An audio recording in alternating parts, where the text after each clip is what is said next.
খালি পোলাই পাল জোরে একটা তালি মার দেখি কিরম পারস। তোরা তুই শরীর শক্তি খাইছত না হারাইছত? মোটামুটি সাউন্ড দেখান কমে দেখেছে গা, ঘটনা কি? কারেন্টের কারণে দেখো ড্যামো হয়ে গেছে গা। হ্যাঁ, বুঝতে পারছি। তো বাতাস কম ঢুকছে চলে না, আল্লাহ ভরসা।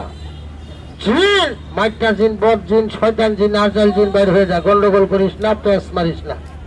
এই যে এটার লোকে পারবি, আমার সাথে পারবি না। সাপে বেজি মারামারি করে মানুষ খালি ছায়া ছায়া দেখে। এবার দেখলেন একটা, এবার দেখেন আরেকটা। সাপের নাম বাবা সাপে রাখে না, মানুষের দাদা নাম রাখে পৃথিবীতে।